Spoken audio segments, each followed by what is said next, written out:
CM योगी के दौरे के बाद मंत्रिमंडल विस्तार की सुगबुगाहट तेज हो गई है। शाह, नड्डा और सीएम की बैठक में एमएलसी मनोनयन पर चर्चा। सूत्रों के हवाले से खबर, एमएलसी मनोनयन के लिए 4 नामों पर सहमति हुई है। संजय निषाद, जितिन प्रसाद और लक्ष्मीकांत के नाम पर मोहर हालांकि लगी है। सूत्रों के हवाले से खबर है, ओबीसी समाज से एक नाम पर हो सकता है फैसला। 2 दिन में हो सकता है एमएलसी मनोनयन के नामों का ऐलान। बिल्कुल, तो मुख्यमंत्री योगी आदित्यनाथ की मुलाकात बेहद ही अहम रही जो कल उन्होंने की थी। अमित शाह भी इसमें मौजूद थे, जेपी नड्डा भी शामिल थे, स्वतंत्र देव सिंह, सुनील बंसल, ये तमाम ऐसे दिग्गज नेता हैं जो इस बैठक में शामिल थे। शाह, नड्डा और सीएम की ये जो बैठक है वो बेहद ही महत्वपूर्ण। एमएलसी मनोनयन के लिए 4 नामों पर सहमति बनी है। सूत्रों के हवाले से जानकारी मिल रही है, संजय निषाद, जितिन प्रसाद और लक्ष्मीकांत वाजपेयी के नाम पर मुहर लगी है, ऐसे सूत्रों के हवाले से जानकारी मिल रही है। और एसके वाजपेयी इस खबर पर ज्यादा जानकारी के लिए हमारे साथ जुड़ गए हैं। एसके वाजपेयी, जिस तरह से एमएलसी मनोनयन के नामों का ऐलान हुआ है, 3 नाम सामने आ चुके हैं, लेकिन एक नाम को लेकर भी अभी संशय बरकरार है, जिसमें कहा जा रहा है कि ओबीसी समाज से एक नाम हो सकता है, उस पर फैसला लिया जा सकता है। फिलहाल आपके पास क्या कुछ अपडेट है? बिल्कुल, अगर हम देखें तो 4 जुलाई वो तारीख थी जब तक उत्तर प्रदेश बीजेपी की तरफ से 4 एमएलसी का मनोनयन के लिए नाम भेजना था। हालांकि इस पर कई बार बैठकें हुई, बातचीत हुई, लेकिन ये नाम तय नहीं हो चुके। अगर हम देखें तो जुलाई से अगस्त का महीना आ गया, 1 महीने से ज्यादा का वक्त बीत चुका है, लेकिन अभी तक नाम फाइनल नहीं हो सके।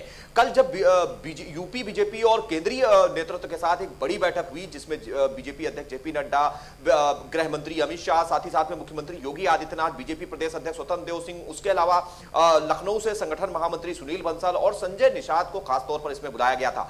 कहीं ना कहीं उन नामों पर विचार करने की कोशिश थी जिसमें जाति और क्षेत्रीय समीकरण बैठाया जाए। जहां तक संजय निषाद का सवाल है, लगातार पार्टी कोशिश कर रही थी। संजय निषाद के जो बेटे हैं प्रवीण निषाद, वो भारतीय जनता पार्टी से उनके पार्टी पर टिकट पर चुनाव भी लड़े थे। अब पार्टी चाहती है कि उनके खुद के अपने प्रत्याशी मैदान में उतरे, तो बीजेपी कहीं ना कहीं सभी को संतुष्ट कर 2022 के चुनाव में जाना चाहती है। तो एक सीट बीजेपी उनको दे सकती है। जैसे कि अभी हमारे संजय निषाद से बात हुई तो उनका भी यही कहना था कि हमने अपनी बात रखी है, पार्टी ने आश्वासन दिया है, लेकिन फाइनल निर्णय पार्टी को ही करना है। दूसरा बड़ा नाम है, अगर हम देखें तो लक्ष्मीकांत वाजपेयी का, क्योंकि जिस तरीके से ब्राह्मणों को लेकर लगातार राजनीति हो रही है, चाहे वो बहुजन समाज पार्टी हो, समाजवादी पार्टी हो या कांग्रेस हो, लगातार ब्राह्मणों को लेकर कहीं ना कहीं ट्वीट हो रहे हैं, उनको लेकर प्रबुद्ध सम्मेलन हो रहे हैं। तो इस बीजेपी इस फैक्टर को चाहती है कहीं ना कहीं लक्ष्मीकांत वाजपेयी के जरिए इसको सॉल्व किया जाए। तो लक्ष्मीकांत वाजपेयी का नाम भी प्रमुखता से इस सूची में है। वहीं अगर हम बाकी बात करें तो बीजेपी की कोशिश जिस तरीके से जितिन प्रसाद को बीजेपी ब्राह्मण चेहरे के तौर पर बीजेपी में लाई थी, कहीं ना कहीं उनको भी समायोजित करने की कोशिश होगी ताकि उच्च सदन में बीजेपी की तरफ से वो ब्राह्मणों का पक्ष रख सकें। साथ ही साथ जिस तरीके से बीजेपी लगातार ओबीसी वर्ग को पार्टी के साथ जोड़ने का कोशिश कर रही है, क्योंकि अगर हम देखें तो उत्तर प्रदेश में सबसे बड़ी विपक्षी पार्टी समाजवादी पार्टी है, और ऐसी स्थिति में बीजेपी की कोशिश होगी कि कहीं ना कहीं समाजवादी पार्टी के वोट बैंक को काटा जाए और उसको पार्टी के साथ लाया जाए, जिसमें अगर हम देखें तो किसी ऐसे ओबीसी नेता की तलाश होगी जो कहीं ना कहीं इन सारी चीजों पर फिट बैठता हो। तो उम्मीद है बहुत जल्द ही इन नामों को फाइनल कर दिया जाएगा। हालांकि 1 सप्ताह के अंदर, जैसा कि संजय निषाद ने भी बताया, दोबारा से एक मीटिंग होगी जिसमें इन सारी चीजों पर, जिन पर फीडबैक कल हुआ है, इन पर नाम फाइनल कर दिए जाएंगे। तो बहुत ज्यादा उम्मीद यही है कि बीजेपी 2022 के वाजपेयी सवाल ये भी है कि अगर मंत्रिमंडल का विस्तार होगा तो इसमें नेताओं के किस फैक्टर को देखकर उन्हें चुना जाएगा? क्या वो बेसिक चीजें होंगी, कौन सा वो बेस होगा जिसको ध्यान में रखकर उन्हें चुना जाएगा? बिल्कुल, क्योंकि अगर हम देखें जिस तरीके से, अगर हम मंत्रिमंडल विस्तार की खबरों की बात करें, लगातार अटकलें पिछले 2 महीने से चल रही हैं, हालांकि अभी तक हुआ नहीं। लेकिन बीजेपी की कोशिश यही होगी कि अगर कोई भी छोटा मंत्रिमंडल विस्तार होता है तो उसमें ऐसा समायोजन किया जाए जिसमें चाहे निषाद पार्टी हो, लक्ष्मीकांत वाजपेयी हो, जिनको बीजेपी एमएलसी बना रही है, कहीं ना कहीं इन चेहरों को शामिल करके एक संदेश देने की कोशिश होगी कि ब्राह्मणों के लिए भी बीजेपी काम कर रही है। और जिस तरीके से ओम प्रकाश राजभर लगातार पार्टी पर हमलावर हैं, कहीं ना कहीं उस फैक्टर को भी शांत करने की कोशिश भारतीय जनता पार्टी की इस मंत्रिमंडल विस्तार और एमएलसी चयन से होगी।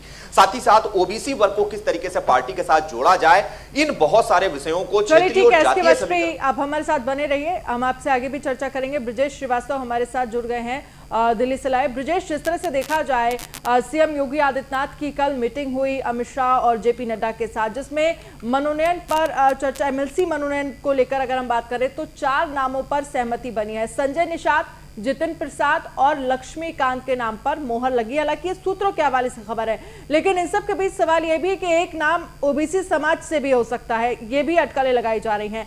कैसे देखते हैं आप इन नामों को?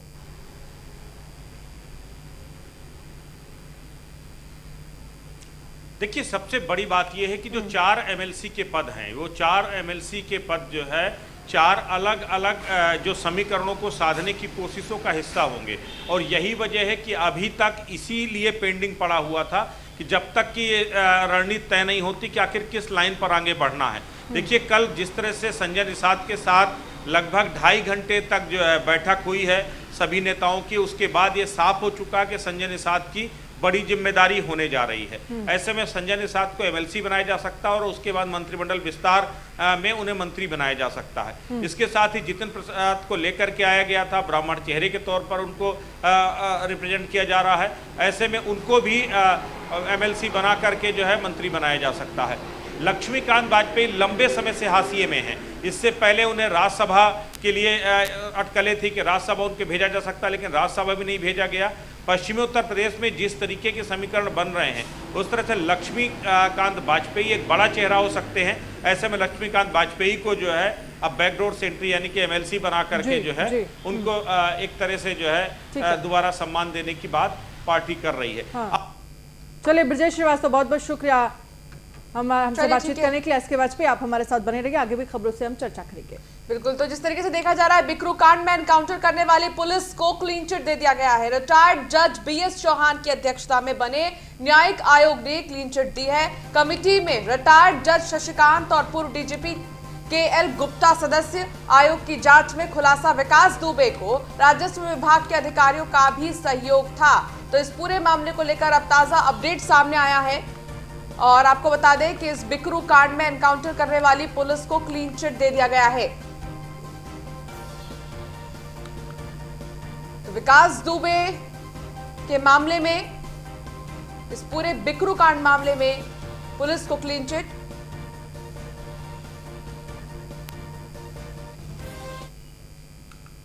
और वहीं इस मामले में सपा प्रवक्ता अनुराग भदौरिया ने क्या कुछ कहा है, सुनिए। अपराधी विकास दुबे की रिपोर्ट आने के बाद अब ये बात बिल्कुल साबित हो गई है कि उत्तर प्रदेश के अंदर में पुलिस प्रशासन और अपराधी का गठजोड़ चल रहा है। तभी उत्तर प्रदेश में अपराध रुकने का नाम नहीं ले रहा है और अपराधी विकास दुबे को पुलिस के आने की भनक पहले ही पता चल गई थी। इसके मतलब उत्तर प्रदेश के अंदर में सरकार और अपराधियों की मिली भगत है। इसी वजह से उत्तर प्रदेश में अपराध रुकने का नाम ही नहीं ले रहा है। एसके वाजपेयी हमारे साथ लगातार जुड़े हुए हैं। एसके वाजपेयी, बिकरू कांड मामले में पुलिस को क्लीन चिट दे दिया गया है। दूसरी तरफ विपक्षियों का यह आरोप है कि पुलिस और जो अपराधी हैं वो मिली भगत है उनकी, और इस पर ध्यान देने की बहुत ज्यादा जरूरत है। सीधे पुलिस के काम पर सवाल उठाया जा रहा है। बिल्कुल, अगर हम बात करें जिस तरीके से बिकरू कांड को लेकर सवाल उठे थे और सवाल उठने के बाद उत्तर प्रदेश सरकार की तरफ से एक न्यायिक आयोग का गठन किया गया था जो इस पूरे मामले की जांच कर रहा था, जिसमें अगर हम देखें तो बीएस चौहान इसकी अध्यक्षता कर रहे थे। उसके अलावा एक हाईकोर्ट के सेवानिवृत्त जज, उसके अलावा पूर्व डीजीपी KL गुप्ता इसमें सदस्य थे। इस आयोग ने पूरे मामले पर जांच की थी। हालांकि उसके पहले जो SIT बनी थी, SIT की भी रिपोर्ट आयोग ने देखी थी और पूरे मामले की गहनता से जांच करने के बाद अब जो पुलिस टीम थी, जो इनकाउंटर्स हुए जिसमें विकास दुबे समेत 6 लोगों के इनकाउंटर हैं, उन इनकाउंटर्स पर साफ तौर पर आयोग का कहना है कि वो पुलिस ने सर्किमस्टांसेस की वजह से किए थे। मतलब पुलिस ने जानबूझकर इस तरीके का कोई भी इनकाउंटर नहीं किया है। तो निश्चित है कि पुलिस के इनकाउंटर्स पर जो न्यायिक आयोग है उसने क्लीन चिट दे दी है। साथ ही साथ कई और चीजें हैं जो निकलकर सामने आई हैं, जिसमें यह भी बात आई है कि विकास दुबे का जो पूरा एक नेक्सस था जो कि बिकरू और आसपास के इलाकों में चल रहा था, उसमें भी यह कहना है कि जहां पुलिस का संरक्षण विकास दुबे को प्राप्त था, वहीं जो राजस्व विभाग के अधिकारी हैं उनका भी संरक्षण विकास दुबे को था। यही एक बड़ी वजह थी कि विकास दुबे जहां अपना जो डर का साम्राज्य है वो चलाता था, साथ ही साथ जमीनों पर कब्जे और बाकी मामलों पर भी उसका बड़ा हस्तक्षेप था। तो कहीं ना कहीं एक बड़ी टिप्पणी जरूर आयोग की तरफ से की गई है। हालांकि ये पूरी विस्तृत रिपोर्ट कल सदन में उत्तर प्रदेश सरकार की तरफ से रखी गई थी, जिसका अध्ययन लगातार किया जा रहा है और कोशिश की जा रही है कि इस पूरे मामले पर किन किन अधिकारियों की संलिप्तता है, चाहे वो पुलिस विभाग से रहे हों या राजस्व विभाग से रहे हों या ऐसे किसी भी विभाग से रहे हों जो कहीं ना कहीं सीधे तौर पर विकास दुबे को फायदा पहुंचा रहे थे या उसकी मदद कर रहे थे। तो इस पूरे मामले को लेकर फिलहाल जो रिपोर्ट आई है उसको लेकर लगातार शासन में अध्ययन चल रहा है। तो निश्चित है कि यह रिपोर्ट कल सदन में रखी गई थी और इस रिपोर्ट के बाद ये चीजें जरूर निकलकर सामने आई हैं कि जो इनकाउंटर्स हुए वो इनकाउंटर जरूर पुलिस ने अपने सर्किमस्टांसेस की वजह से किए हैं, क्योंकि वो पुलिस के लिए करना आवश्यक था। जी चलिए, बहुत बहुत शुक्रिया तमाम जानकारी के लिए एसके वाजपेयी। और जिस तरह से देखा जाए, अगर हम बात करें इस पूरे मामले को लेकर, विपक्ष लगातार सवाल उठा रहा था जब एनकाउंटर किया गया था। इस पूरे मामले को लेकर सवाल उठ चुके हैं, विपक्ष लगातार सवाल उठ चुका है, लेकिन अब कमेटी में रिटायर्ड जज शशिकांत और पूर्व डीजीपी केएल गुप्ता, विकास दुबे को राजस्व विभाग के अधिकारियों का भी सहयोग था, ये इस पूरी जांच में सामने आया। तो बिकरू कांड में एनकाउंटर करने वाली पुलिस को क्लीन चिट दे दी गई है। एनकाउंटर को लेकर तमाम सवाल उठे थे, हमने देखा था लगातार विपक्षी पार्टियों ने योगी सरकार पर तमाम सवाल उठाए थे, लेकिन अब इस पूरे मामले में जो एनकाउंटर करने वाली पुलिस है उसको क्लीन चिट दे दी गई है।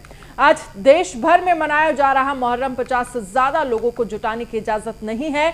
कोविड के चलते यूपी सरकार ने जारी की है गाइडलाइन, सार्वजनिक रूप से ताजिया स्थापित करने की इजाजत नहीं है।